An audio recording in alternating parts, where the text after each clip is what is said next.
Ladies and gentlemen, welcome back to the TrueLife podcast. I hope everybody's having a beautiful day. I hope the sun is shining. I hope the birds are singing. I hope the wind is at your back. Today, we're diving deep into the frontiers of consciousness, healing, and human potential with a guest who stands at the cutting edge of psychedelic research and medicine. He's the director of the Pacific Treatment and Research in Psychedelics, the TRIP Center, at the Pacific Neuroscience Institute in Santa Monica, where he leads groundbreaking studies into how altered states of consciousness can transform behavior and improve health. But that's just the beginning. As the co-founder of SkyFire Retreats, he's helping design safe and transformative experiences for those seeking profound spiritual growth. And through ReWild Medicine, he's exploring how psychedelics can reconnect us to ourselves, to nature, and to a deeper sense of planetary stewardship. Board certified in both addiction medicine and internal medicine, he brings his expertise to the front lines of healing while also pioneering cannabinoid-based medications through BDH Pharma to combat pain and addiction. And let's not forget, he's a former UCLA faculty member, blending cutting-edge research with real-world impact.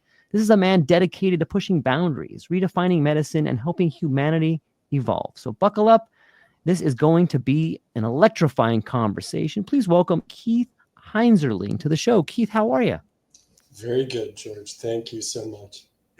I'm so stoked you're here, man. You are at the front lines with psychedelics and medicine, and it's such an amazing time to be at the front lines and see all this change happening, man. Like, were you always excited with psychedelics? How did you get here, man? Give us a little bit of a background. Yeah, and thank you for just an amazing introduction. I mean, probably the one part I would add is that despite that, I've been lucky to be in some cool places and work with some really amazing people, and we've gotten some things done.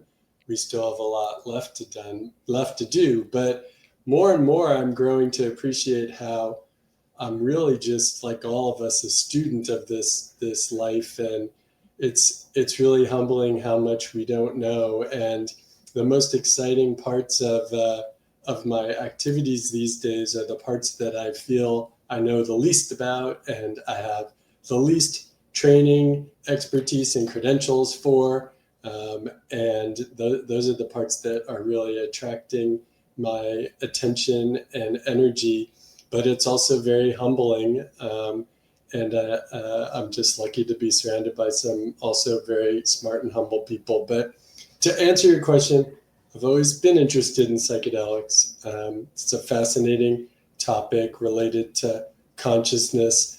But I went into medicine and was very interested in research. Initially worked in medical school in some immunology labs, just doing basic research, but got interested in drug addiction by doing some clinical rotations and interacting with some patients who were using heroin. And that led me to working for many, many years, both initially trying to help people who were injecting heroin not contract HIV, doing harm reduction research, and then moving into attempting to help people get off of drugs and alcohol when they're ready through addiction medicine. Spent 13 years at UCLA doing clinical trials, trying to develop medications for addictions. And eventually, even though, I think a lot of people are often talking about or posting online, talking about how they've, they hit a point where they were either disillusioned or frustrated, or they were seeking meaning. And I have to be honest with you, I was very happy at UCLA and having a great time and really good environment with amazing people. I was not disgruntled or dissatisfied, but I think I came to the conclusion that the linear path we were on was not going to get us to treatments that were going to make a difference for people. And psychedelics for alcohol use disorder and drug use disorder addictions, it seemed like that might hold a potential to be like a paradigm shift. And I got a chance to take a job at the Pacific Neuroscience Institute in 2019 to work with some others to start this TRIP Center. And the rest has just been from there. Man, what a beautiful route. It's so interesting to see the origin stories. And for so many people I talk to, it does start with addiction on some level. Maybe not always with drugs, but like addictive personalities or something that we addict to. It's an interesting process, that whole idea of addiction. You know, it's kind of weird too. Like, it seems to me sometimes in the whole addiction process, the people that may move to psychedelics, sometimes they find themselves on the receiving end of other people. Like, hey, you're using another drug to get off these drugs. It's kind of a gray area, isn't it? Yes, and I will tell you the most established ways to get off of a drug is by switching to something else that might be less Yeah. harmful in the short term. Whether it's, the approved, and if you want to go by the Food and Drug Administration, the Right. approved treatments for the most widespread medications to treat addictions are nicotine replacement therapy. So like nicotine gum, patch, lozenge, where you're saying don't get your nicotine from a cigarette, get it from the gum or whatnot. And then a medication, buprenorphine, that is a substitute for other opiates. And sometimes there's controversy about that, like you're just replacing one for the other, but you are. And if somebody is gonna, either have a heart attack or stroke from smoking or die of a fentanyl overdose, then, and the alternative is safer, short term sounds like a reasonable move, but it's not a panacea. It doesn't address any of the underlying issues. And Yeah. frankly, the thing about psychedelics that I thought was possible at the time when I was first thinking about this, and I think still is has been reinforced by my experience with psychedelic therapy, is that the majority of our mental health treatments in the medical realm are oriented towards either our symptoms, and they can be very important sometimes to help stabilize people, but they don't solve any problems, and they don't actually go at the underlying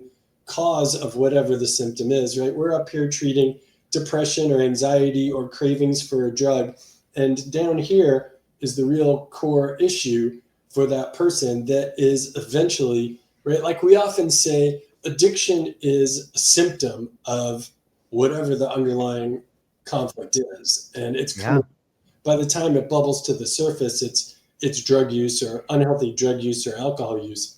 So, psychedelic therapy, the paradigm is entirely different. It's more about transforming yourself or looking inward and finding out something about yourself. And there's some evidence that chemically psychedelics operate on the brain and the body to reduce symptoms as well, which is nice and good, but, and it is nice, particularly at the start, but really it's starting that process, engaging the change process that I think is where psychedelic therapy has the most potential for addictions. Yeah. I heard a quote a while back, and it was, gosh darn it, I wish I could think of the individuals who were talking, but it was a Western sort of a Western doctor talking to this sort of gentleman from South America, and they were talking about medicine and drugs. And the guy from South America said, "There's a fundamental difference." He goes, "Your drugs make you feel good, and then they make you feel bad afterwards. Our drugs make you feel bad, and then they make you feel good."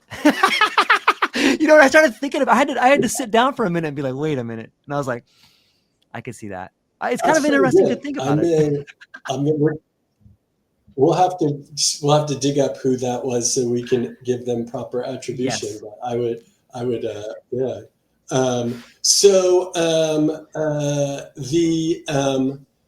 One thing also about psychedelics in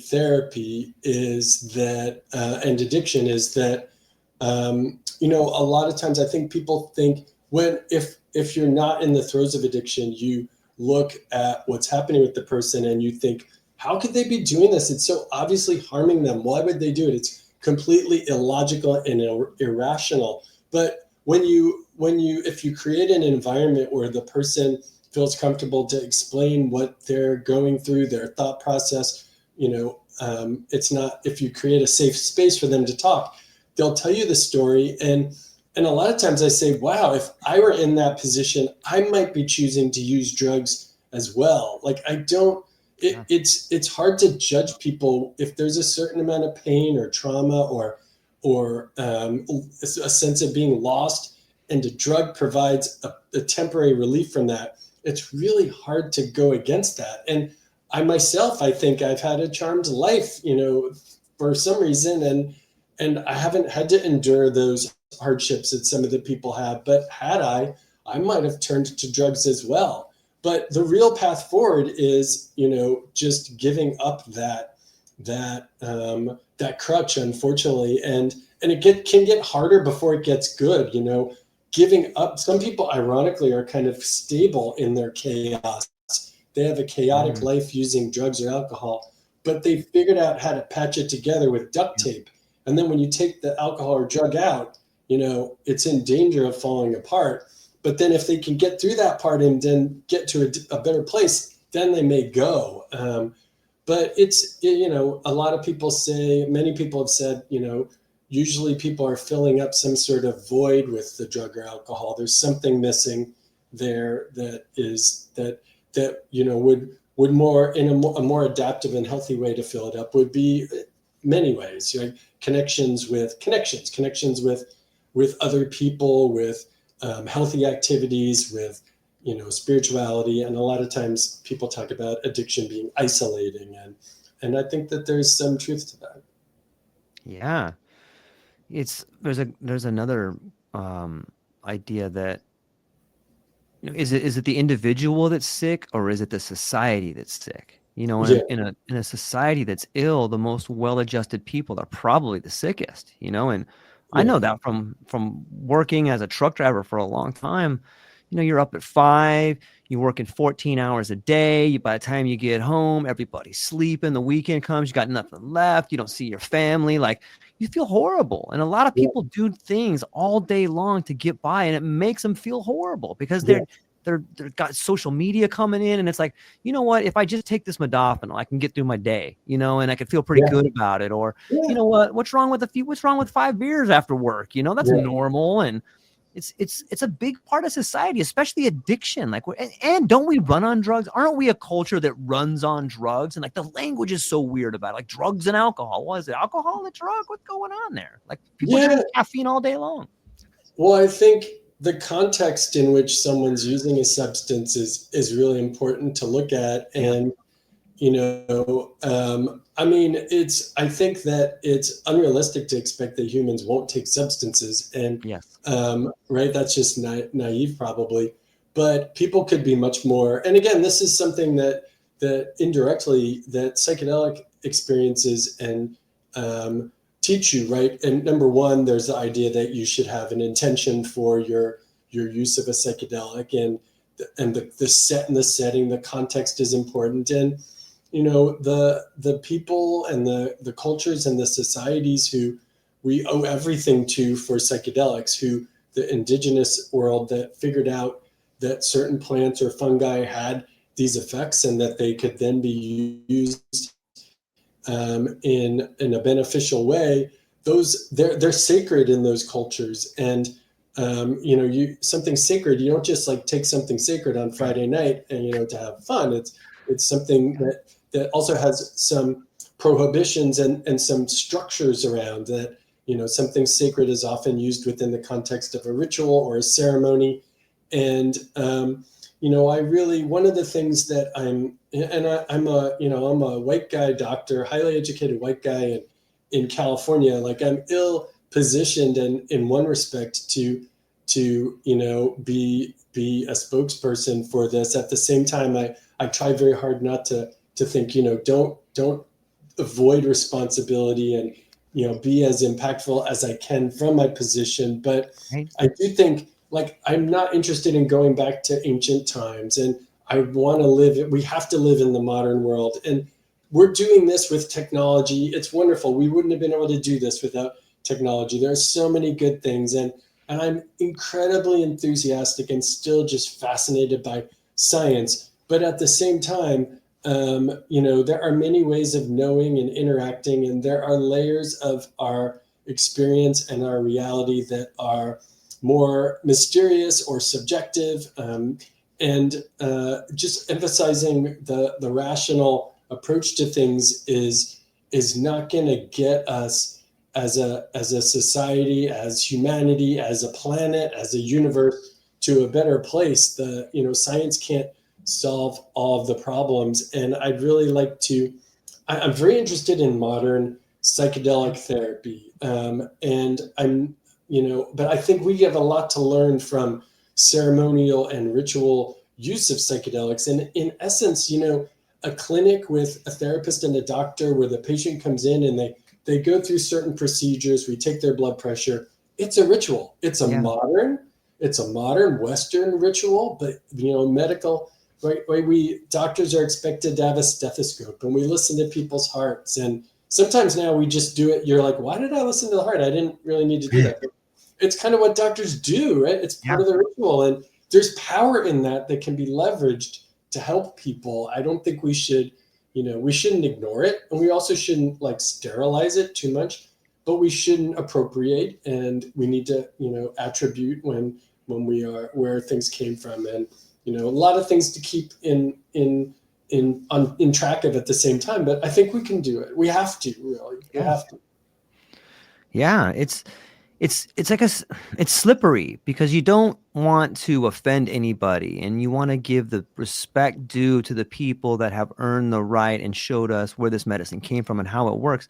However, it's the people in this particular culture, let's just take white guys, since we're a bunch of white guys, I don't thoroughly understand the culture in Brazil, but I know that I can benefit from psychedelics in a way that I can explain it to another white guy over here, a fellow truck driver. I can be like, and I've sat down with these guys. Hey, this is what I'm doing. This is how it works. This is why it works. If you would like to try it, here's the method that I used. And then I get feedback from these guys like, wow, that was amazing. It's really helped me do these things. So in a way, it's almost like a different dialect of a language. And I don't think there's anything wrong with that. There's nothing wrong with figuring out how to use this tool in our culture in a way that's respectful. And you are on the cutting edge, though, because you're over here and you have one foot in the world of medicine and one foot over here in spirituality on some level. So you're walking this line and getting to see so much of it. Is that challenging at times? Yes, because I definitely want to avoid making mistakes or offending anyone. And, I think we're all, myself and my colleagues and peers who are doing this type of work, I think we really feel like this is a really unique time and a special time, and there's an opportunity to make a difference here. And so we're both excited and anticipating and want to go and do things. At the same time, a sense of caution about, we can't mess this up. So I try to stay humble. And also, Karina Sergi is a therapist who is our director of therapy at the Trip Center and a colleague of mine. And she is always reminding us that the point is that we're here to be of service to ourselves and others. That's the only reason we're all here in this life.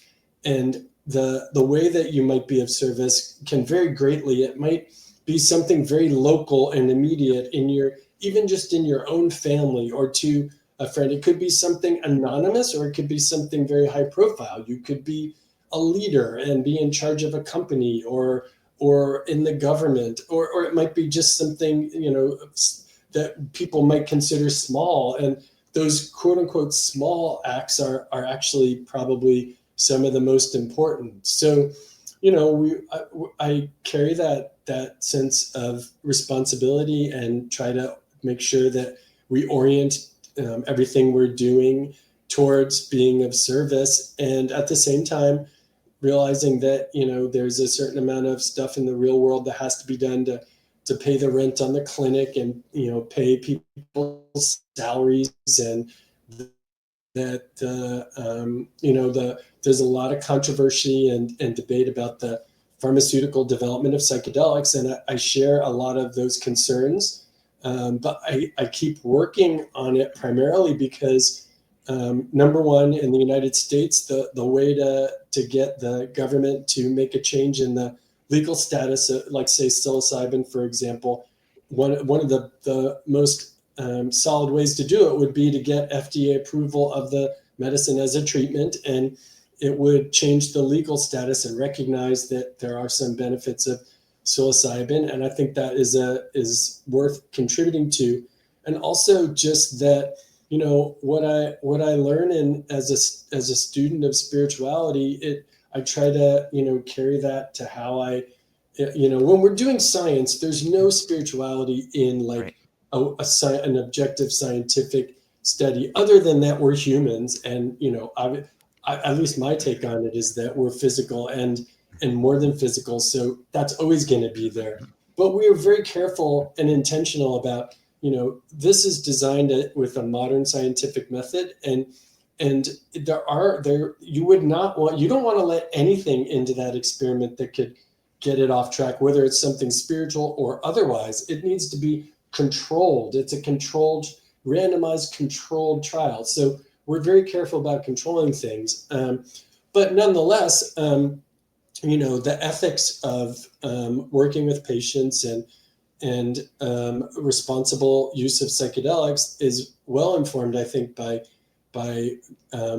spiritual work with or without any type of work on yourself. And so I think it does help us to try to do a good job with the research to make sure it makes an impact, and also be in those groups and be a voice for some of these concerns about the commercialization with the people who are in charge of commercializing it, because not all of them are most of them want to help people who run pharmaceutical companies. There's a lot of scientists and doctors and therapists, and they want to help people, but there's a lot of pressure and inertia towards, our commercial. And so we try to stay involved to be a voice for, to back them up, and also just cheer them on and be a dissenting voice if necessary, to try to make sure we all are in service. Yeah, thank you for that. There's a lot of information there, and on some level, it seems to me like the world of medicine is beginning to fracture in a way, and maybe in a good way. Like I'm starting to see these models that are like, if the process, the world, I feel like thank you. Yes. World, you're absolutely right. You're absolutely right. I was literally having a conversation the other day with someone very much like this, where we were kind of frustrated about, we're like, why is this going on in our little universe of trying to get this project in? And then I realized, I was like, this is just a microcosm of what's happening writ large everywhere. There's just there's a spirit of, we're in a transition apparently, and the machine is grinding forward. And I think I have so much hope, and I hope to contribute it moving in a positive direction, right? But we're all feeling that, I think, right? And yes, it's happening it's happening in medicine because it's happening everywhere else. Yes. And psychedelics, people ask us a lot, how do you, how can we prepare, how can we adapt psychedelics to fit into the healthcare system? That's what we need to do, right? They're like, psychedelics have such promise, but we got to change it up so it'll fit with healthcare. And a while back, I realized, I think it's the other way around. Psychedelics are here to teach healthcare, to remind us of all the things that we have wrong about it at this point, the places where we've allowed it to go astray. And there are many good things still. But it's here to remind us, psychedelics are here to change the healthcare system and, help us change the healthcare system, not the other way around. Yeah, it's a brilliant point, and sometimes I think that psychedelics begin to show themselves in times of radical change, because it helped, like the same way you take a psychedelic and you can see the world completely different. It's almost like foresight.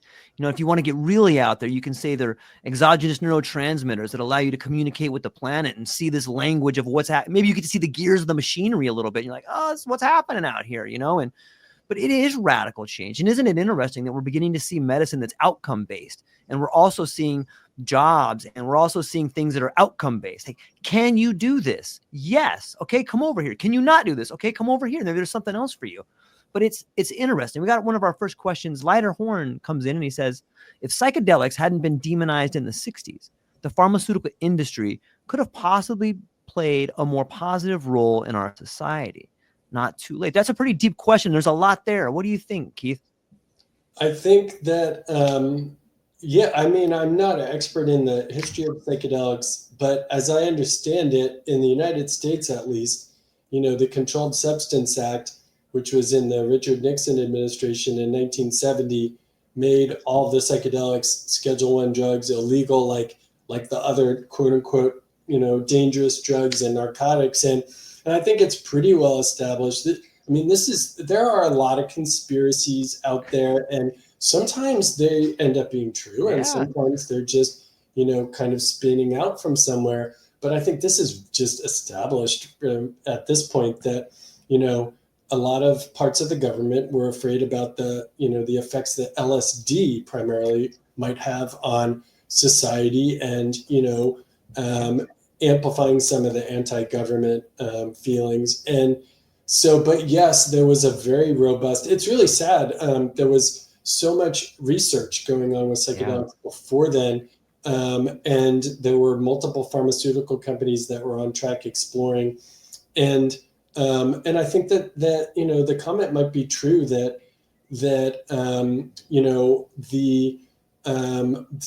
a company working, if a pharmaceutical company is working with a psychedelic medicine, if they do it right, it'll force them to think about some things that they might not think about if they were working with another medicine that doesn't have such, potentially even like spiritual effects, right? Like they have to take this into account if they're going to do it right. And that can bleed over, I hope, in a positive way to help them maybe, reflect on how they do business with some of the other aspects of their business. Because again, I think a lot of the people really want to help, and it's complicated, and we all need to work together. I don't want to sound silly about this, but we're one planet, and, one of these days there's going to be something, whether it's the environment or, or if we did have contact from if there is some sort of intelligent civilization out there in the universe, like, we'll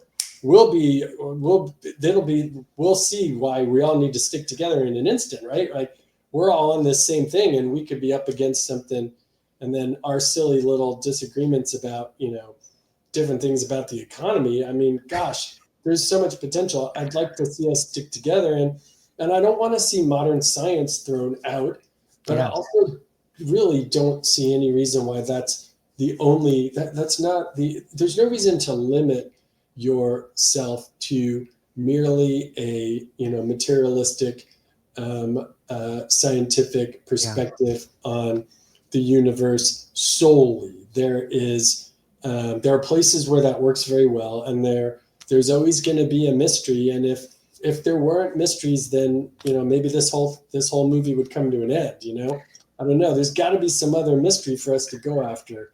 There's always going to be some part we don't know, I hope. Otherwise, why are we here?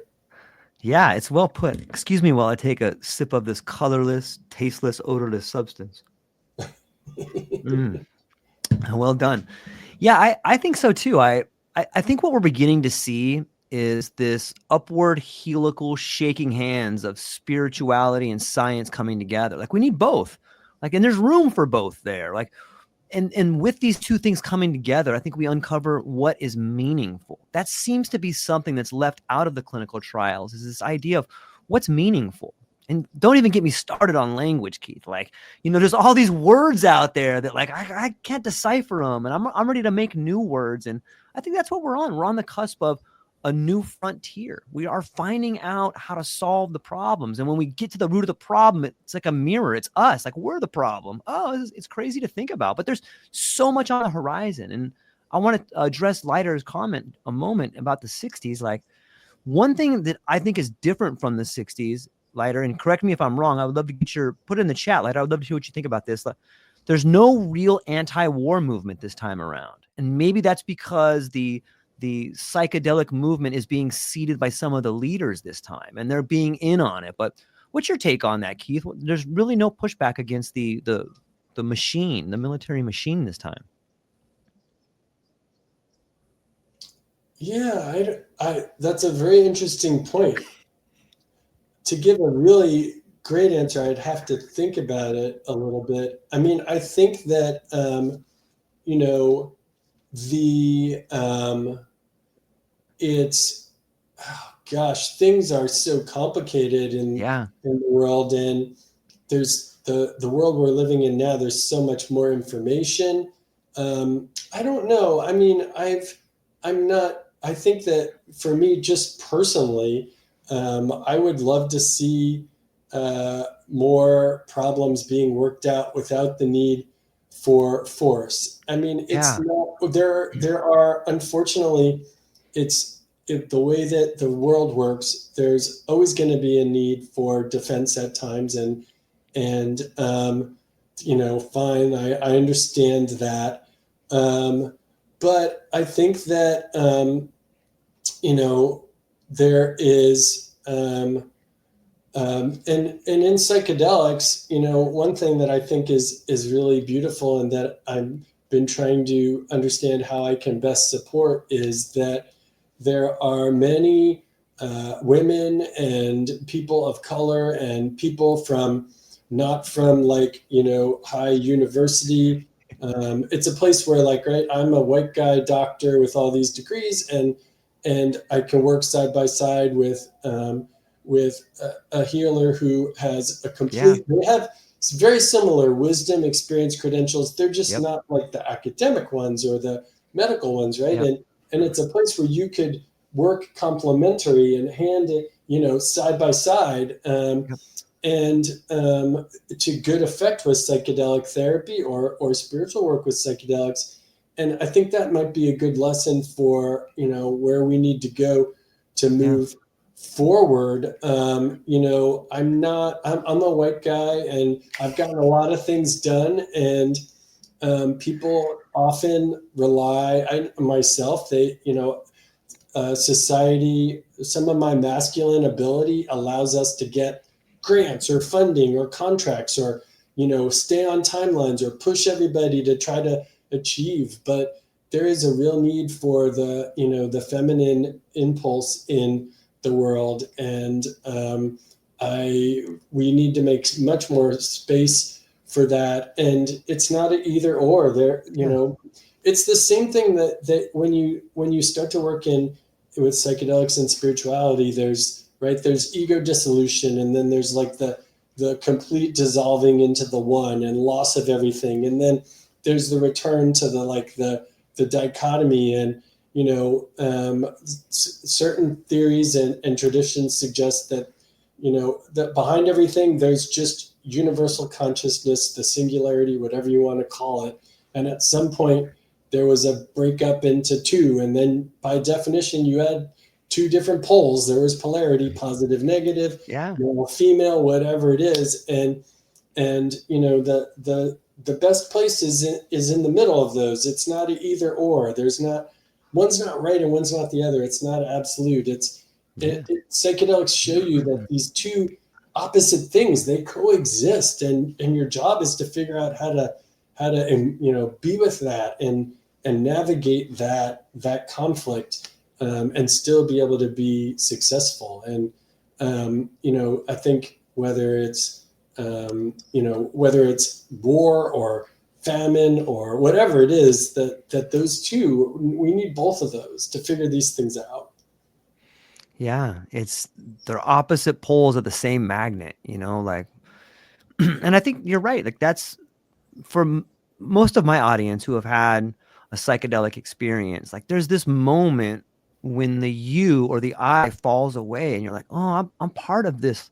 Maybe I don't come into this world. Maybe I come out of it, you know, and you start having these revelations like, oh my God, I was talking to this young lady yesterday, and I can see myself in the way she was doing this thing. Like, the more you can see yourself in the other, the more you realize you're connected. And some of these silly arguments we're having, you know, they're they're a symptom of something bigger. They're a symptom of the same things that cause us to have addiction. They're a symptom of pain. They're a symptom of loss. They're a symptom of lack of meaning. And once you realize that, like it really helps you understand how to be the best version of yourself. And maybe that's what psychedelics are doing. It's like, hey, this is how you become the best version of you. And when you do that, you can start repairing your relationships, and not only with people, but with places and ideas. And it's interesting. So we have the No Absolute podcast right here. Benjamin George, thanks for hanging out with us. Incredible guy. Go check out his books.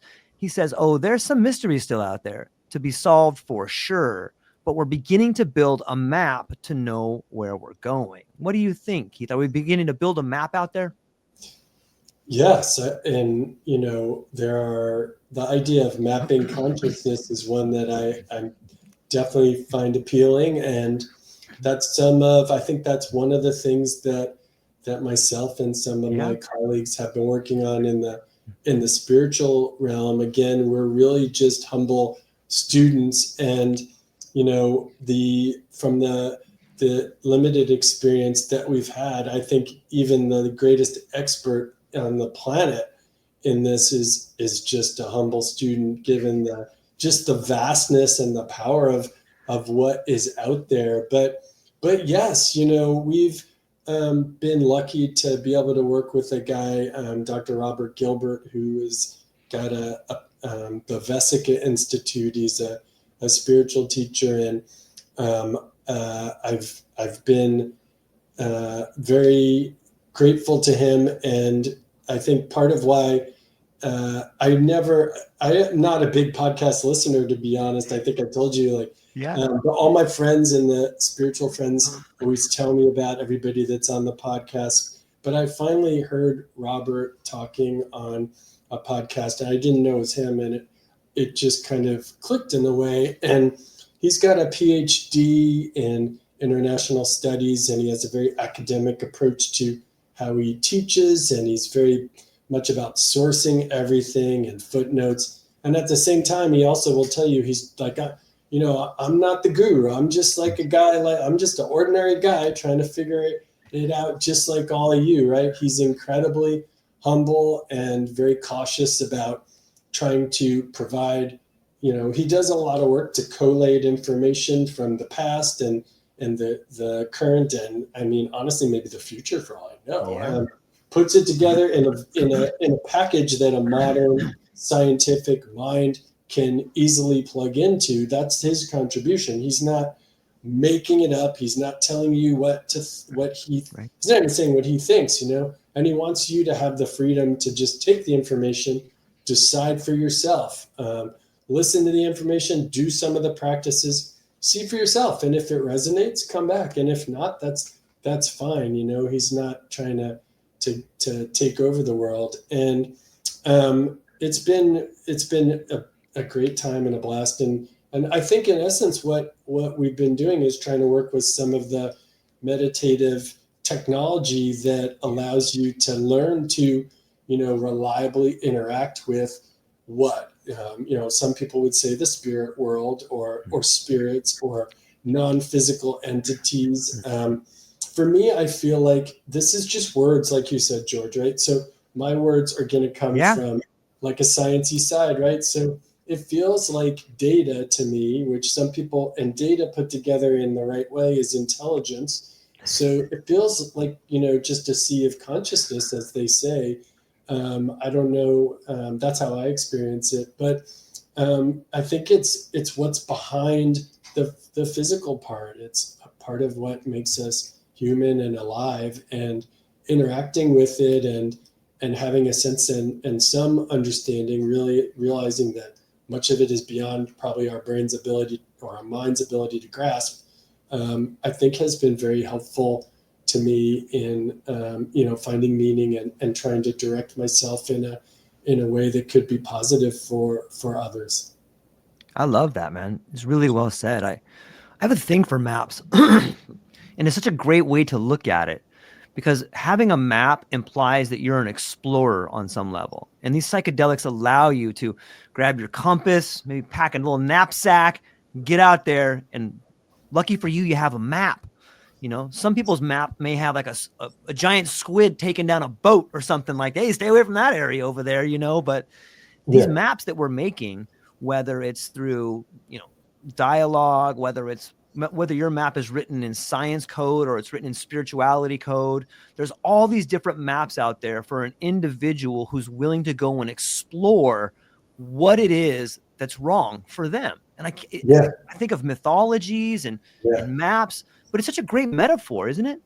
Yes. And what really excites me sometimes is when you see, and this is starting to happen more frequently, I think, where you'll see something from science, whether it's maybe something from physics or astronomy or biology, where they come up with, they have a finding, and it's in very technical jargon, which is suited to that discipline.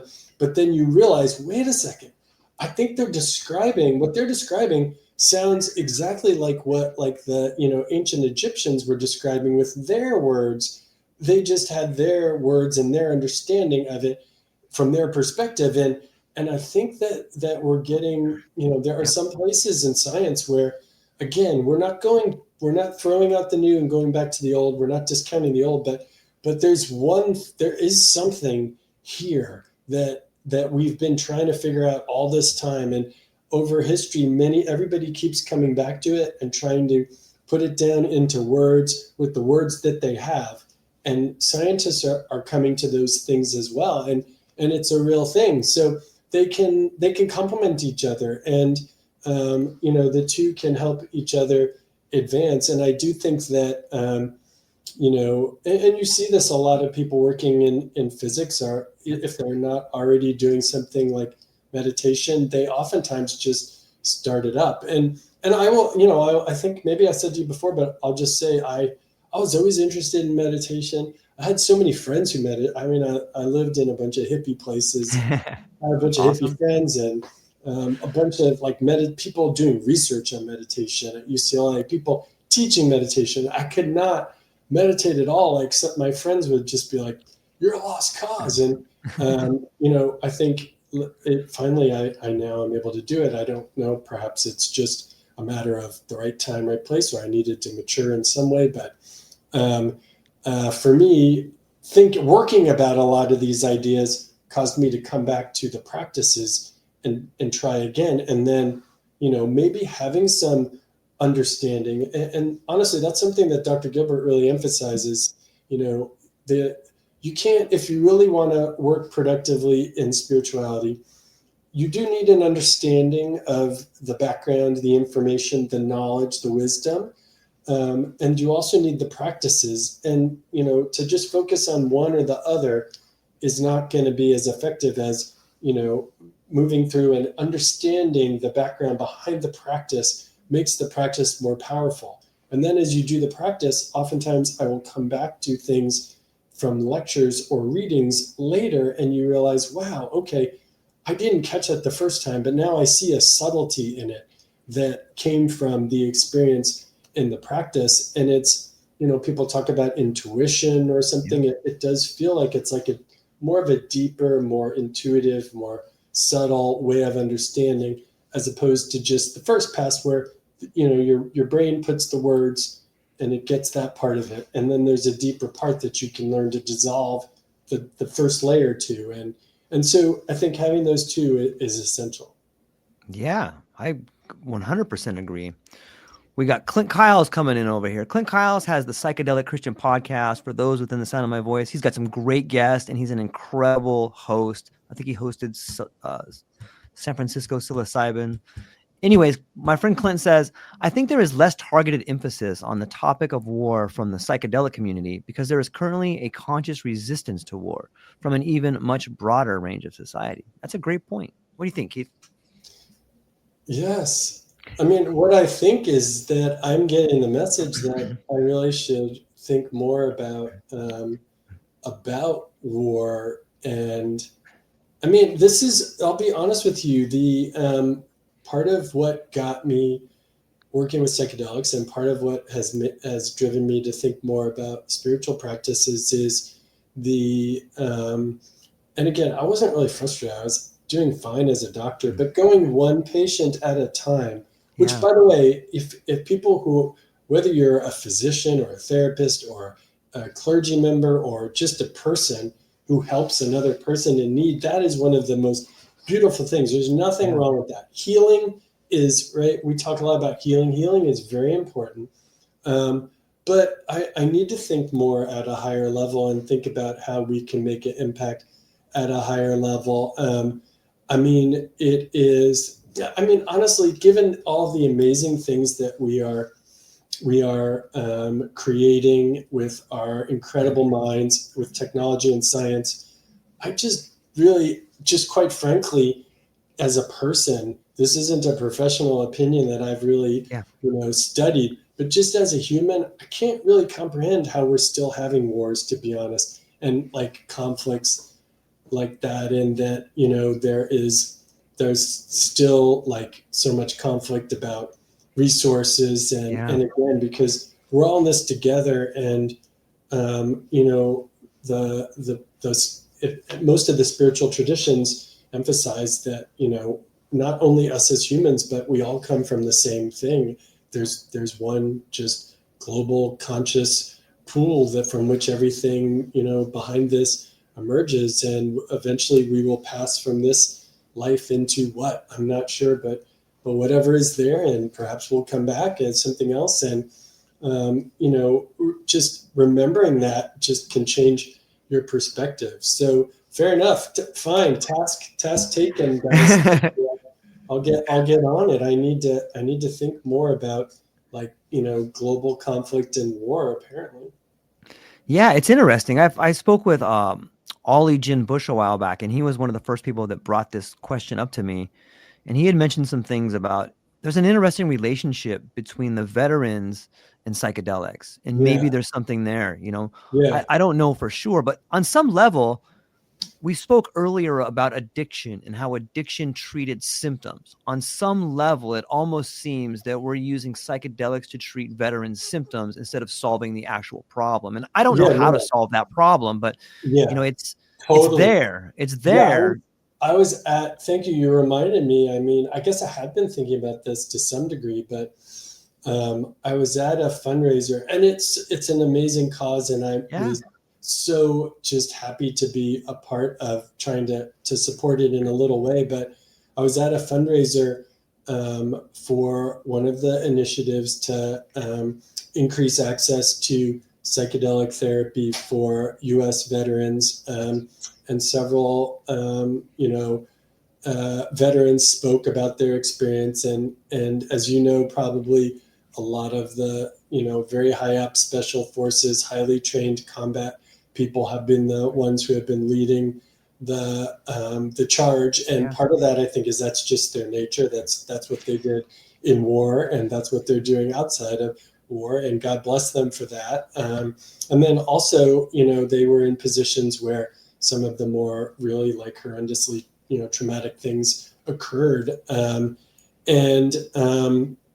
I remember thinking that, yes, we should try to do whatever is necessary. And early, you don't become a doctor in the United States for the most part without working at a Veterans Administration hospital. And so in training, in medical school and residency, I spent a fair amount of time at VA hospitals, and I actually worked for the VA for a few years at the start.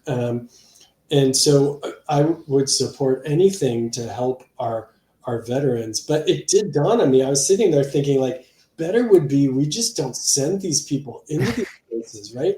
Like, they were sent by us. Yeah. I'm a part of it. We sent Yeah. them Yeah. All to, of us. in this case, Iraq and Afghanistan, but there's anywhere, and there'll be other ones in the future. And we sent them there on our behalf to do this. And, we all have a wound from that at some level. Theirs is just unfortunately more acute and severe. And the best way to help them would be, to find ways to not send those people into those places anymore for everyone involved. Yeah. I'm reminded of that great quote from James Joyce in Ulysses that says, "Nightmare is the history. I'm sorry, history is the nightmare from which I'm trying to awaken. Right? It seems like that on a lot of levels. Like, oh, maybe we are waking up. Maybe we're realizing that these particular things that are supported by us happening across the world to steal resources or to do something, it's having a giant effect on us. That what we do over there is affecting us over here. And when you start thinking that, like, oh, well, maybe we should all stop that on some level. And maybe that's what's happening. We talk about this big shift that's happening. Maybe that's part of it. I hope so. I hope so. And I'm just trying to, as best as possible, work on myself to try to be, try to be grounded and stable and, work on my own energy to try to, be reliable and responsible so that whatever challenges are in store, hopefully we'll be prepared. And also just to try to, create, I think it's any time that you're doing something positive, it's putting that energy into the collective and it doesn't erase, but it may counterbalance some of the other forces, I hope. And, we're, again, like I'm just a student, but we are trying to, reach out and connect with other people who are on the spiritual path, who want to try to, work together to strengthen their own energy and be in a position to try to be of service and, looking for other allies to align with and to learn from. And because I think that we all have a responsibility to try to help. Yeah, it's interesting. I agree 100%. And I think each one of us becoming the best version of us has radical changes, radical shifts in relationships and society. And it's interesting to think about. Sometimes I wonder, Keith, if the best predictor of future behavior is past relevant behavior, we saw some crazy stuff in the 60s on that last wave, whether it was the second wave or the third wave. I guess it would be the second wave if you ask Paul Austin, because this is the third wave. But if you look at what happened, we saw some interesting things like Art Linkletter's daughter jumping out of a window. We saw stuff like Charles Manson. We saw stuff like the Kool-Aid and people moving to South America. And if you read Jules Evans' newsletter about what's happening in Brazil and Santo Daime, like we definitely can't escape some bad behavior. Do you think the bad behavior that may happen in the future would warrant trying to put psychedelics back in a bottle? That's an excellent question. And thankfully, sometimes I think, boy, that's above my pay grade. I'm glad I'm not in charge of figuring that out. But I do think that,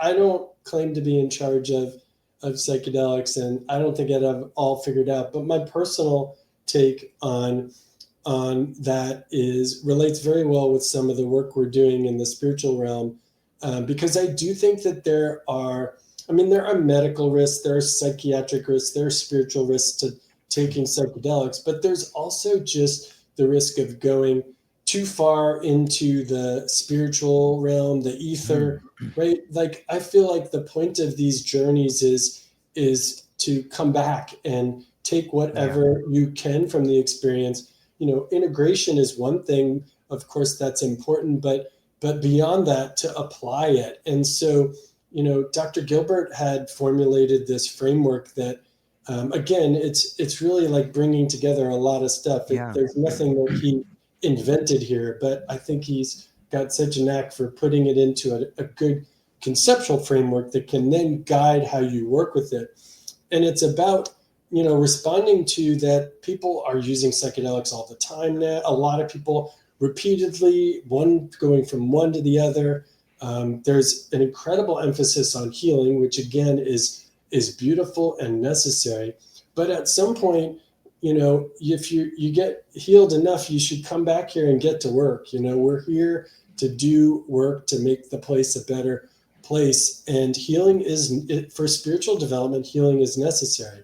But it shouldn't be the end point for everyone. So he's laid out 4 phases of spiritual development that you could apply psychedelics to. And the first is healing. The second is spiritual activation. The third is stabilization after the activation. And the last is application of your expanded consciousness or your newfound, skills and abilities to be of service. And so, for spiritual development, if there is significant trauma or emotional baggage, so to speak, it's necessary to address that. But at some point, you can move on to activation. And in this model, it's low to moderate doses of psychedelics. And frankly, it's not about the psychedelic. It's about the meditative practices. And the psychedelic just makes it easier for you to perceive some of the so-called subtle energies, which are subtle at first. It makes it easier for you to perceive those and work with them to structure your energy and consciousness to get to a higher plane. And really, so it is kind of putting the brakes on some of the higher dose or frequent use of psychedelics. It's not leaning on, psychedelics are not doing the activating. The spiritual practices are, the psychedelics are the catalyst for the activation. And that's not to say that shamanic, that's critically important and incredibly, insightful and beautiful, but it's something that you probably wouldn't be going to all the time on a weekly basis. It's that you need to leave some time in between. So yeah, I think that I don't want to see it be put back into a container. We need to be responsible, as we should with all substances, but in particular with psychedelics, because again, we've learned from the elders of the past, they really are sacred. Yeah. It's such a slippery slope. Like, what's your take on certification? It seems like there's so much certification out there right now. Like, you could get certified for this, get this one, get that one. There's almost like a McDonald's of transformation out there. If you look into find it, you could probably find that. Yeah. I mean, at one level, it's I understand, right? I get it. I'm a physician, right? So I had to go to school, and then I have to get a license, and someone wants to see my certifications. Of course.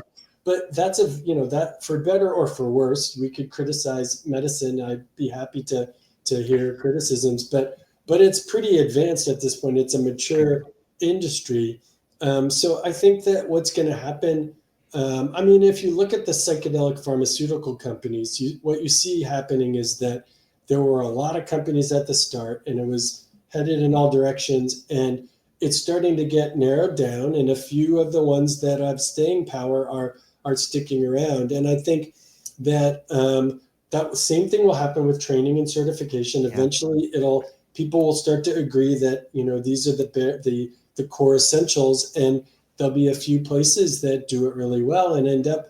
And so at the moment, I'm very enthusiastic and happy to see people that want to formalize their education and learning. And but like you said, there is not one certification that is clearly better, and it's hard to really judge some of them. And I think it'll be very important. I'm a doctor, and I'm working on the medical model with psychedelics. Yeah. So I don't, want to see. I think there's value there, but I think that there also has to be acknowledgement that there are, particularly at the moment, there are people who are not clinicians who have very important experience and wisdom using psychedelics, that they need to be acknowledged, and there needs to be a pathway for them to be able to work, right? Having this underground, there's really nothing good about it being underground. That would be the main thing I'd say, so if you just make a path for certain people, like doctors and therapists, to not be underground, and other people don't have a path, they'll stay underground because this is their work. This is their thing. Then what are they going to do, right? So we need paths for them, and we can both learn from each other. And there are certain things about being a doctor, like informed consent, and procedures for emergencies, and boundaries, that we get trained on these things. We take it. It's second nature for me. I know these. I behave as a doctor the way I've been trained. And some of those things, like some boundaries, are a little different for psychedelic therapy than for internal medicine. But at the same time, where things have often gone astray, with psychedelics in the underground is when there isn't proper informed consent and Yeah. boundaries are just really fluid. And Yep. I see people working in the underground who will go unnamed because, it's underground. But I see some people who basically are doing what they would do if it was above ground. They have very, very good precautions, good ethics, good boundaries. They're doing best practices, and they're ready to be, not in the underground once the law changes. And then there are a lot of places that really need to get their act together and like talk to someone who has, you're taking, it's a huge responsibility to have someone to, to say that you will be responsible for them in the psychedelic space. Now, also, I think that, a healthy, educated adult with good intentions could use psychedelics without a guide or a therapist or a doctor. I don't think it needs to be a doctor thing, right? So we need all of these paths, all of these, right? It's not just a medical thing. The regulations need to be able to appreciate all the different ways that people may use and engage with psychedelics and have a structure that allows them to have the best chance to do it safely, responsibly, and productively. That is really, really well said. There's so many avenues for change, for help, for health, and that's it was a great way to put it out there, and it explains why we're in the position we're in right now. Like, there is a lot to untangle there. There's a lot of routes of administration that people can follow in order to become the best version of themselves. And I think we're getting there. It's a little bit messy going forward, and it should be. This is kind of a new way to do it. And I think we have a lot of the right people that are standing up and fighting, that are having their voices heard, that are doing best practices. And it'd be naive to think that there wouldn't be bumps in the road along the way, but I think we're moving in the right direction. I hope so. And, I want, what I don't want to see happen is for the people who are working with psychedelics, for us to get fractured and be fighting against each other. Yeah. There's enough work for us to do, educating other people about this. We're never we don't have to be fully united and agree on everything. And as a matter of fact, I want dissenting voices within the psychedelic community coming at the medical people and giving us, keeping us honest and giving us feedback.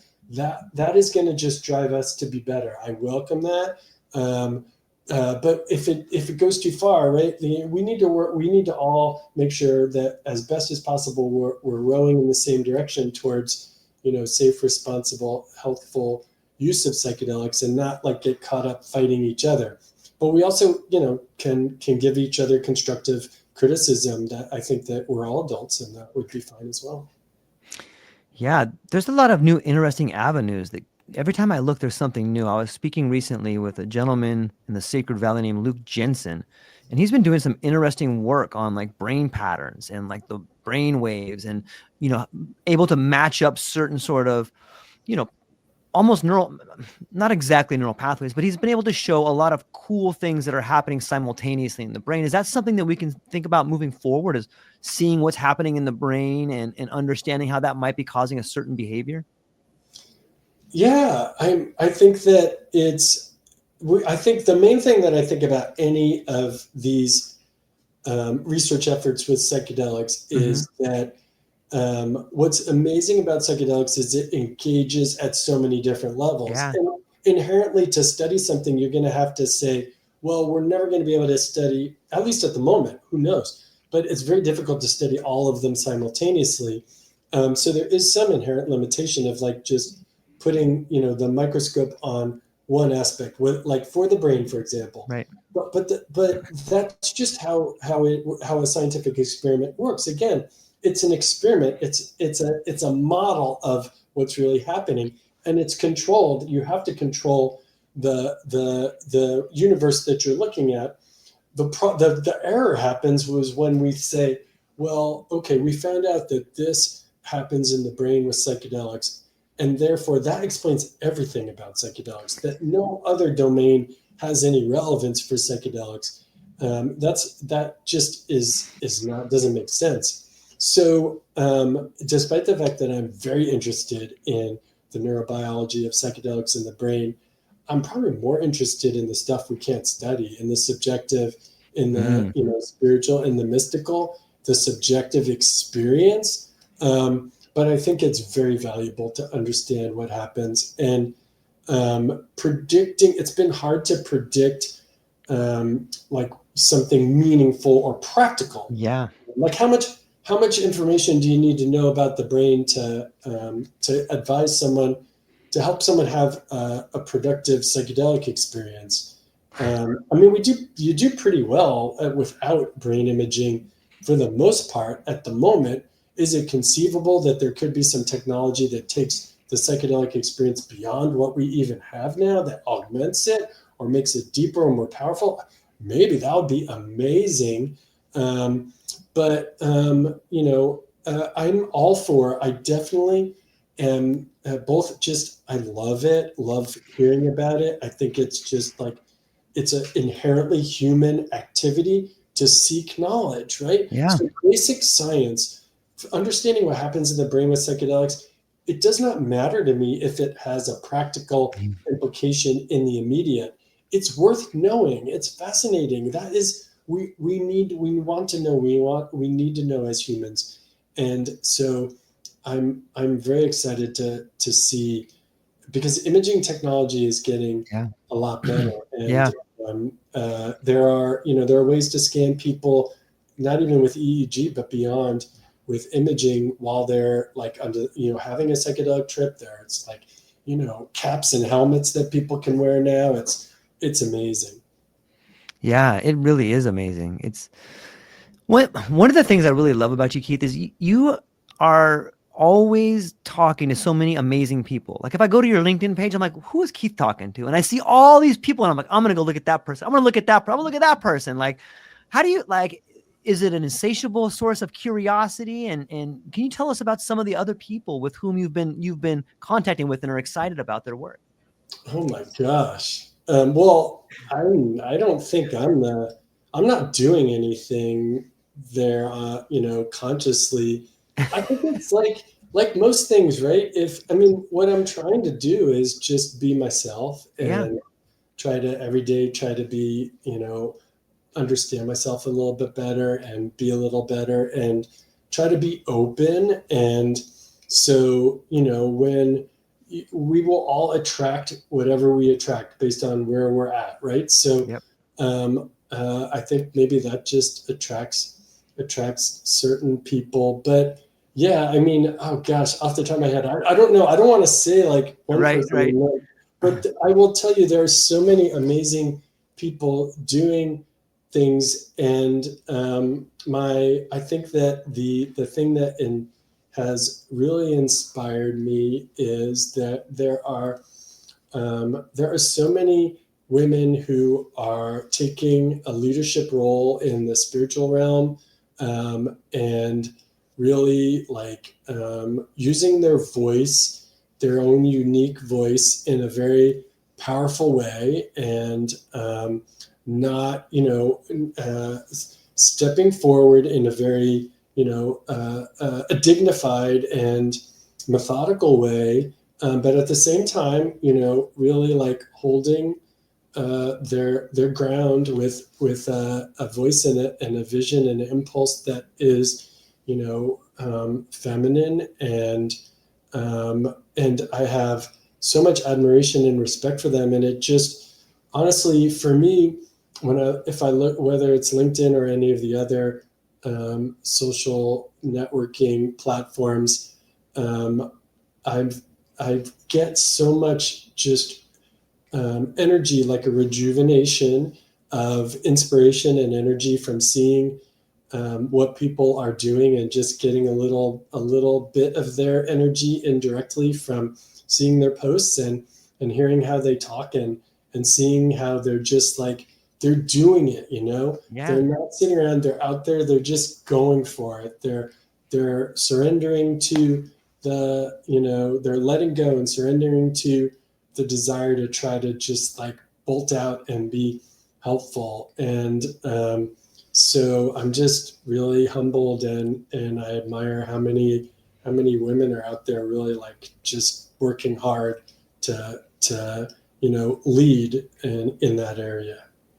Yeah, it's amazing to see how many people are out there. Especially, I talked to Abigail a couple of days ago, maybe about a week ago, and she's just crushing all these papers, putting out all this incredible content. And it's so awesome to get to see how many young people are out there, and older people too, that are in this field. It seems like psychedelics is really exploding, and like there's all these papers out there. There's all this research going on. Is there something recently that that you've had your eye on? Well, I think that not a specific research paper doesn't come to mind, but I think that I would like to see more applying of and this is something that is on my to-do list personally, Okay. but and not to like use the podcast as a plug, but Yeah, use it. When it comes to research like this, we're not going to get a government grant to do this. No pharmaceutical company is going to pay for it. So if there's any benefactor out there that wants to support something like this, I think that, like you said, there's so much good scientific work with like the biological aspects of psychedelics going now. But I would like to see, a methodical, there is a lot of this, but a methodical scientific exploration of the, more of the consciousness and the subjective side of the psychedelic experience. And the place where it comes up most of the time these days is this argument about whether the subjective experience, the psychedelic experience, is necessary for the therapeutic effects. And, we're going to see there are companies, and at first I wasn't interested in this, but now I'm kind of intrigued. There are companies that are taking psilocybin or LSD or any of the psychedelics, and they're trying to get the psychedelic experience out of it, but leave the biological effect. And guess what? I think that it's going to work in some ways. You may have an antidepressant derived from DMT that does not have a psychedelic experience. Now, I think it'll be really interesting to see, will there still be some spiritual effects? Like, honestly, you might not have the trip, but it could still connect you, imperceptibly to some spiritual activity and after the fact. And then I think, well, maybe that's worse. Like if you didn't even realize you were connecting to the spiritual plane, and then later you were having all these experiences and thoughts that you should be, quote, integrating, but you didn't know you needed to integrate them because you didn't actually know you had the experience. That could be a problem. But on the other hand, having new medications to help with depression, I'm all for if they can be safe. They don't have to be psychedelic. But I don't think again, that's the medical model saying, hey, we're willing to study the subjective or spiritual effects of psychedelics only if they are part of why they treat depression. But I think that's short-sighted. And I mean, it's just fascinating. And there are so many incredible potential things that are great for the world that could come from the subjective or psychedelic experience that aren't just therapeutic. And so I'd like to see more investigation of the spiritual side of psychedelics using as best scientific method as we can. It doesn't have to be with placebo. It doesn't have to be a completely materialistic hypothesis. But having controlled science where there's good measurement as best as possible, developing of new tools or sensors for these things, I think that's something that would be amazing for the future. Yeah, I love that. I would love to. I'm fascinated by that experiment too. And I've read some interesting stuff that says that, or maybe sometimes I think that the trip, like they want to take the trip out of the drug because they don't want to have the bad trip or the crazy spiritual visions or they're freaking out or clenching your fists. Like they don't want that stuff. But in my opinion, and I'm not a doctor, I feel like I land in the camp of like, that part is necessary. Like, that is your brain rewiring itself in real time. Like, that's where the changes happen, and you're just acting all crazy, and you're seeing these things. Your brain is changing. Like, it's the neuroplasticity happening in real time, I think, right there. But that doesn't mean that they might be able to find a little bit for a stroke patient that can't talk anymore. Yeah. You know, like, I can see benefits for both. I'm fascinated by the research as well. I think there's possibly benefits for both, but I think we said before when we were talking one time that, like, for me, like, the crazy part, that's what draws me to psychedelics. Yeah. Like, or psychedelic experience, I'm like, push the boundary. Let's go. Yeah. How crazy can it get, right? How much we use the term ontologic shock, right? Like, what I'm desiring, what I need what I've needed and what I need in my life is ontologic shock, right? Yeah. What has gotten me, but too much ontologic shock and you fall apart, you're completely ungrounded. You may lose all sense of reality, or you might end up with what might appear like schizophrenia or paranoia or whatever, right? But in the right, and this is why I think this model of using psychedelics for spiritual activation appeals to me too. That the work beforehand, we do preparation to tell people about the psychedelic experience, but this is not very realistic for implementing in clinics because things cost money.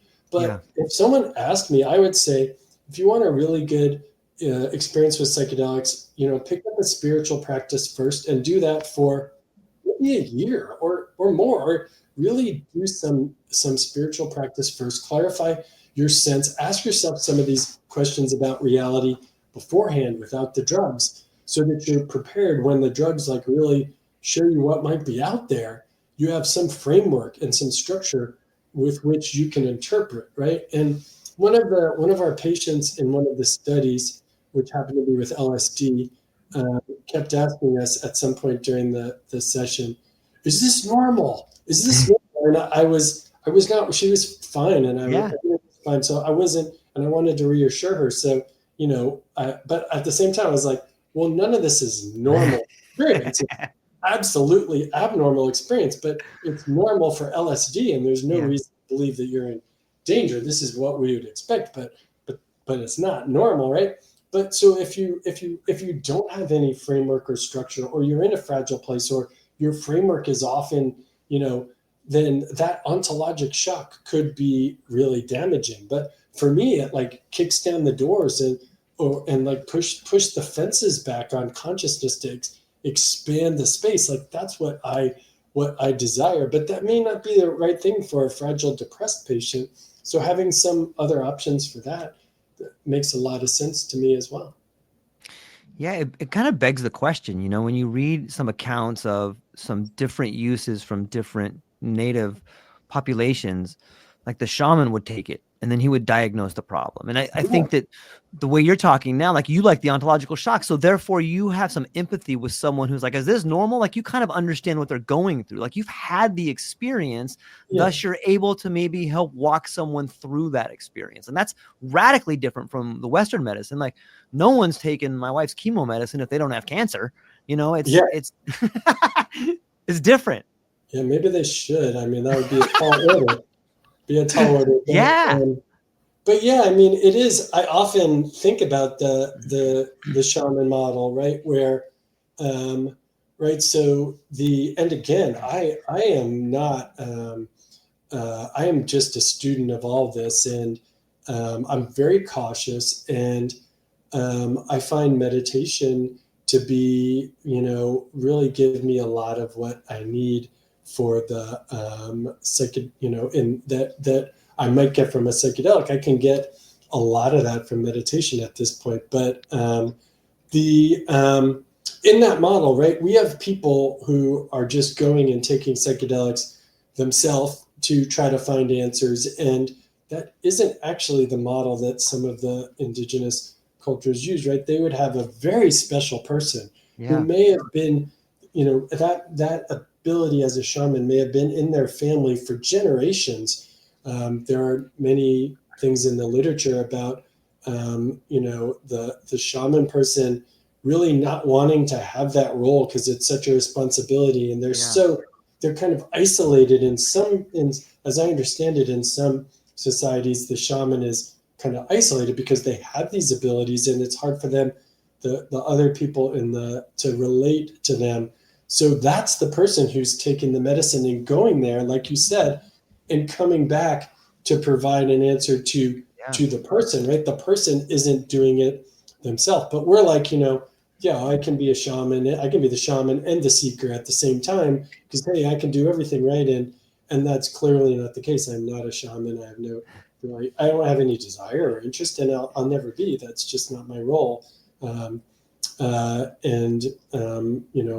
would, if a shaman were present and offered to journey on my behalf to bring back something that might help me, I would be incredibly honored and grateful. But that's not what I'm going to do.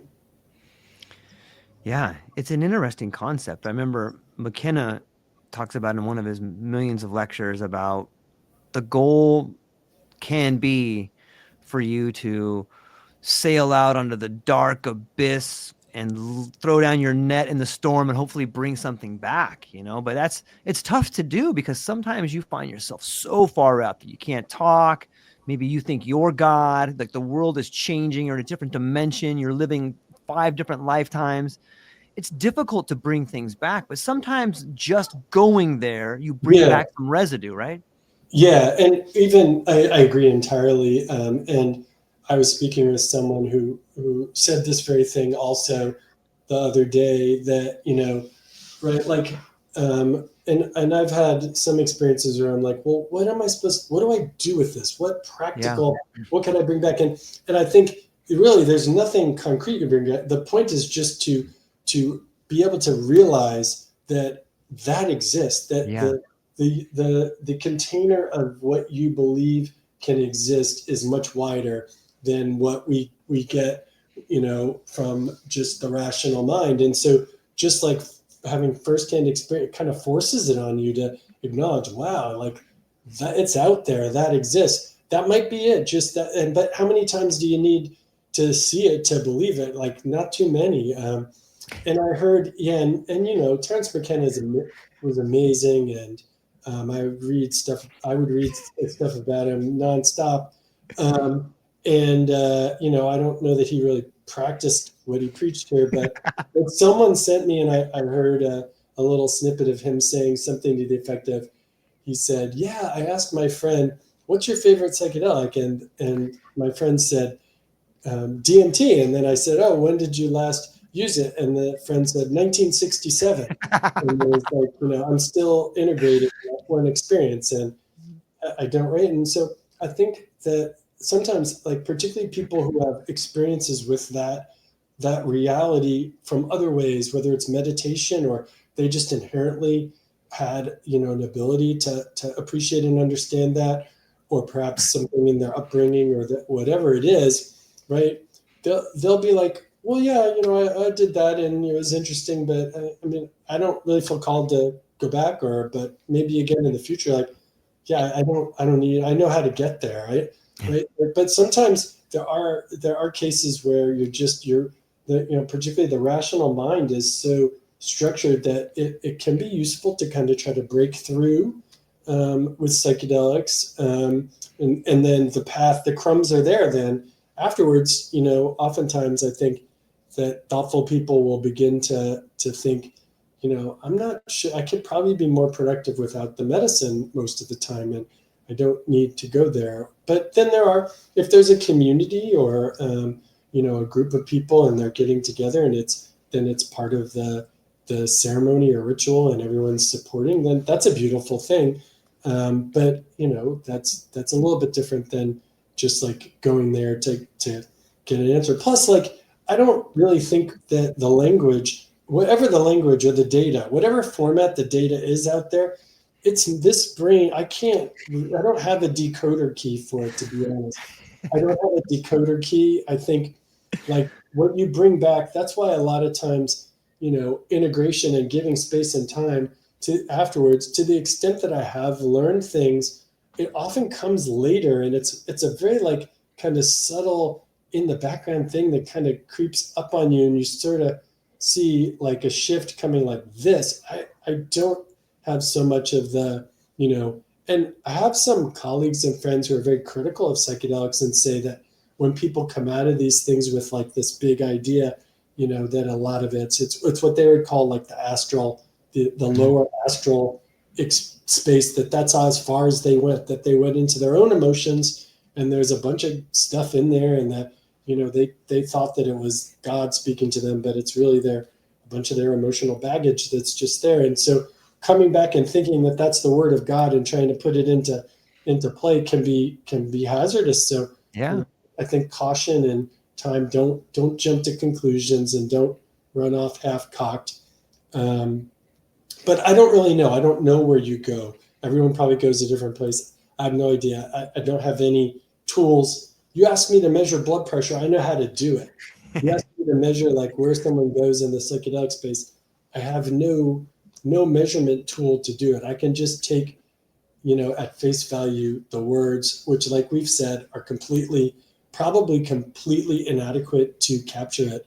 Just take those words at face value and appreciate that, they had the courage to do it, and be grateful that they're willing to share something so personal, because it makes, it's an incredible experience to hear about these things. Yeah, that was really, really well said. And I do think it speaks to the idea of, you know what it reminds me of? It reminds me of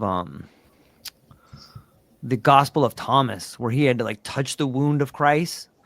Some people hear about psychedelics and like, I'll never do that. And some people are like, I can't wait to do that, Yeah. And it's, people do make crazy decisions sometimes. Like, I know I have come out of them and been like, okay, this is what I got to do. Like, how do you know that? I've spoken to some people that immediately go and quit their job, or maybe they're going to get a divorce or something like that. It's probably a good idea to take some time and reflect a little bit. A long time ago, before I was working with psychedelics professionally, when I was doing research at UCLA, we were at a meeting, and some colleagues at another university were really good researchers and really smart and very ethical. They did a study and they gave a drug.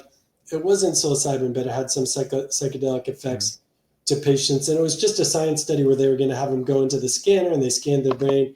And then they had some follow-up questions where they asked people later. They called them up on the phone.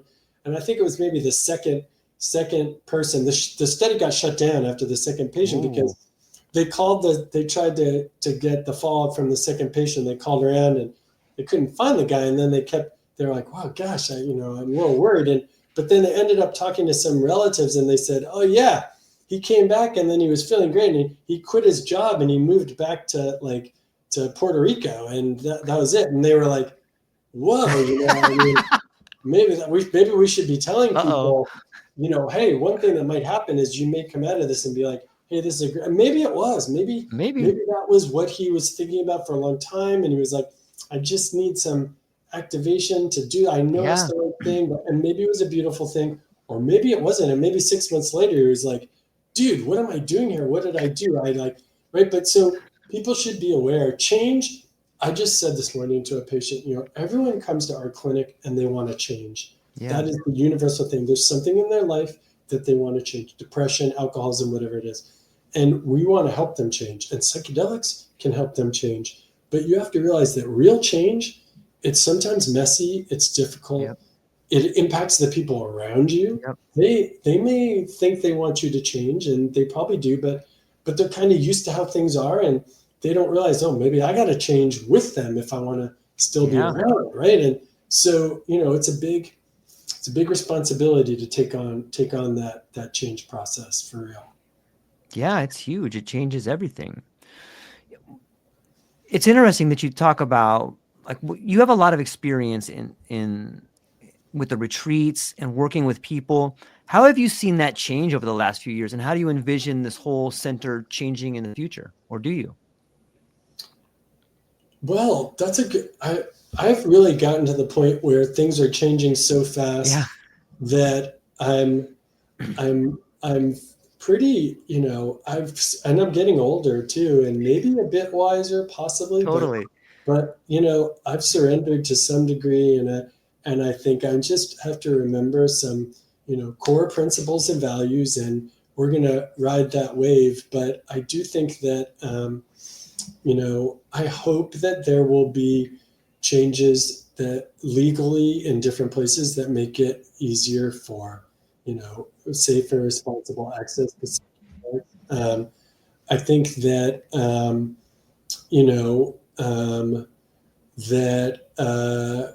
that retreats are amazing. I love to go on a retreat. We all need a place to like unplug and get some perspective and difference. But, again, I don't know about the wisdom of, I don't think that one psychedelic retreat is going to solve everyone's problems and transform their life magically. I mean, there are stories of people who've had that happen, but anything could happen. So I think that eventually in the United States, a psychedelic medicine is going to get FDA approval, and whether it's psilocybin, LSD, or MDMA, I'm not entirely sure which one gets there first. I think that'll be a big change. And I hope that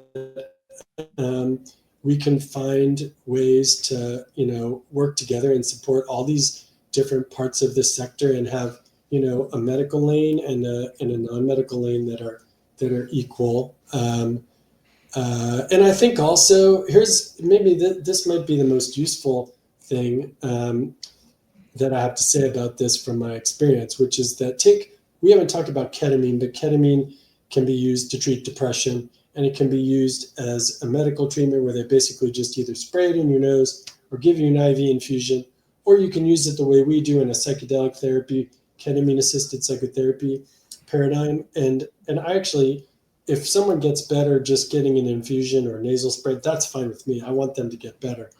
But our orientation is towards the psychedelic model. But one thing for sure, one thing that I consciously avoided doing was putting all my eggs in it. Like there are things called ketamine clinics, and there probably should not be a ketamine clinic. I don't think it's a good idea. So like if your entire and there are some really good psychedelic retreats out there. There are some really good ones, I think. I mean, I think Beckley is good, and there are others, and I don't know all of the good ones, but just as one example, right? But like if all of your financial livelihood and your heart and soul is wrapped up into one thing, then you start to just see that as the answer for everyone, whether it really is or isn't. So I've tried very hard to remain a general doctor, and one of the things we do is psychedelics, and one of the things we do is ketamine, and we also have psychotherapy, and we also do medication management, and we also refer people for other treatments, both Western and complementary or non-traditional, right? So that I don't feel a pressure to give everyone ketamine, because ketamine is not right for everyone. If that's your only way to keep the lights on, though, you start to feel pressure like, well, we need to do a certain number of people. No, what we're here to do is help people with whatever tools, and ketamine is one tool. So whatever it is, I like the idea of, being diversified and not like just being a factory, a psychedelic dispensing factory. I don't think that's going to be good for anyone. Yeah, that's a great point. It makes a lot of sense to see it that way. The old adage of, to the guy with a hammer, every problem looks like a nail, right? Yeah, it's a danger. Yes. Do you feel like with ketamine, which is addictive? Yeah, it's true.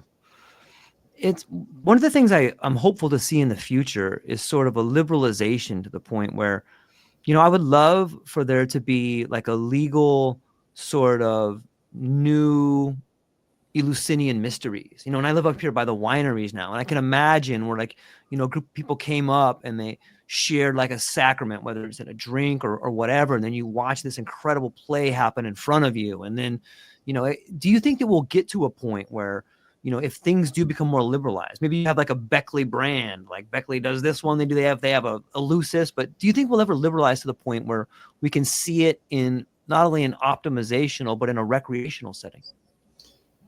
This is just my personal opinion. I'm not professionally, trained enough to answer this professionally, but from what I understand, we often think that the law dictates what people do, but usually the law follows, if it's done right, the law follows the general norms as they evolve in a given community or society. And so the just straight out fact is that, for better or for worse, a lot of people are using psychedelics currently. And so the idea that psychedelics are Schedule 1, in the United States at least, that they're Schedule 1 narcotics that are categorically, absolutely illegal in all circumstances, has become very far from the reality of what the average person perceives. Now, there are still people who have concerns about psychedelics, and probably some people that still think it should be illegal. And I don't think we should discount their concerns. We should listen to them, because there's something there too. Yeah. But the law it needs to change, and because it's not good to have so many people doing these things that are that could be done perfectly, responsibly, and legally. And the difference is just that by letter of the law it's illegal. So I think that it has to change. And then the challenge is going to be psychedelics are so diverse. You can't pigeonhole psychedelics. Every time I try to get a handle on it, there's another aspect. So having a structure that, like we said earlier, can account for all the different varied and beautiful ways that psychedelics could be used, as well as the ways that you could get into deep water or trouble through those different paths, is going to be a challenge. And I'm not an expert on this, but I actually, at least initially, Colorado in the United States, their law came into effect in January, and they had a variety of different pathways for people to get certified to be able to, facilitate or assist people. And it was not just, there was a clinician path and a non-clinician path, and there were a lot of ways that people, it wasn't limited to therapy centers. Now, they actually, apparently, there have been some last minute changes that are trying to narrow access in Colorado, and it's up to Coloradans. They're free to decide what they want to do in their state. But if you just say, okay, it's legal, but you have to go to a clinic and pay someone X amount of money, some people are just going to do it anyway on their own. Better would be acknowledge that would be an unintended consequence of putting that restriction, and provide a path for the right people, right? And then have some way so that people can find their way to the right place. Some people should do it with a doctor at a clinic. Other people are fine to do it on their own at home, give people education, and then maybe a little bit of assistance in the system so that they can sort themselves, or someone can help them sort themselves to the right place at the right time. I would love to see that. I hope that that's what will come, but it's going to be a challenge. Yeah, it might take some day-glow school buses to get out there on the road, and some music festivals. Interesting. Yeah, well, I mean, George, first of all, if sign me up, I'm ready to go.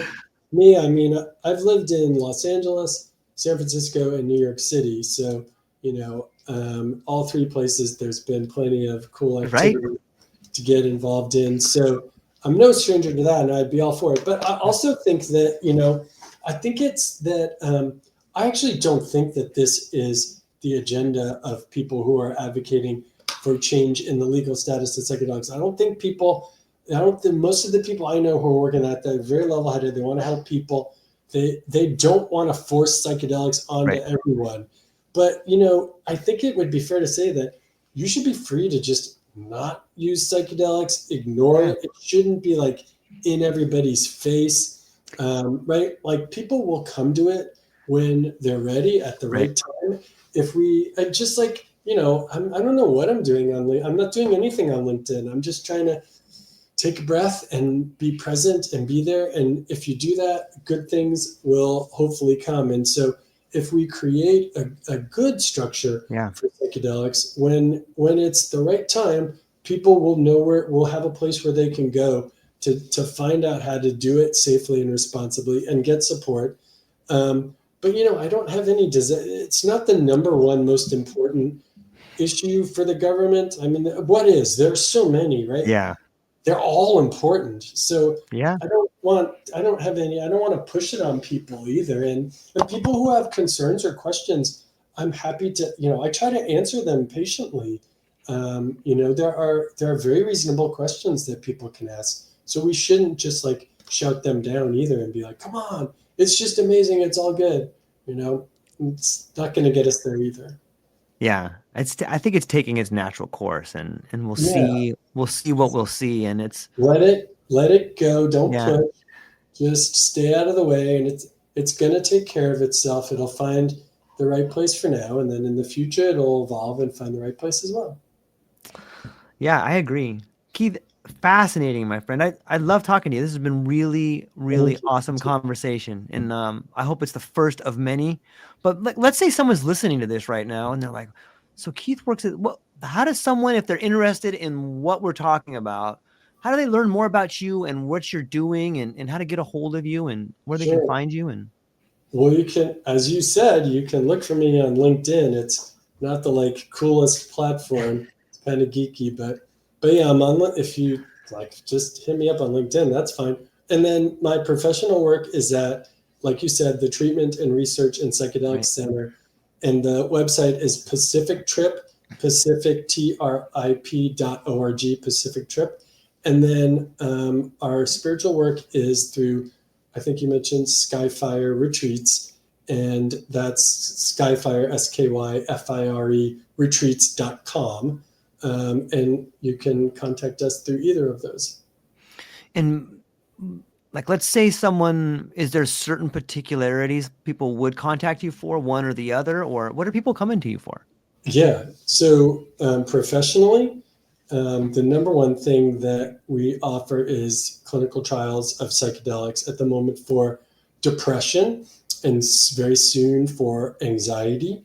So if someone's depressed or anxious, and they are interested in a clinical trial of a psychedelic, the pacifictrip.org website has a place where you can request information, screen for it, potentially enroll. And then we also have myself, I'm a physician, and then we have several therapists who, if you're in Los Angeles area, we do ketamine-assisted psychotherapy for patients. And then the retreat website at the moment is pretty much oriented towards the psychedelics for spiritual activation model, and working with Dr. Gilbert from the Vesica Institute. And we have a retreat that is, people can apply if they want, it's not too late. That's happening in April, where we will hopefully gather with some other like-minded folks and put some of these, it's the spiritual practices with low doses of psilocybin into practice, and see if we can continue to develop spiritually as a group. Yeah, there's no doubt about it. Well, I'm very thankful for your time, and anybody within the sound of my voice, go down to the show notes. All the links will be down there. Reach out to Keith. He's an amazing human being. And that's all we got for today, ladies and gentlemen. I hope you have a beautiful day. Keith, stay with me afterwards. I got a few things I wanted to tell you, but to everybody else, so stoked you were here. Thank you, Clint. Thank you, everybody, for LiDAR, Ben. Thanks everybody for hanging out and talking to us. That's all we got, ladies and gentlemen. Aloha. Thank you.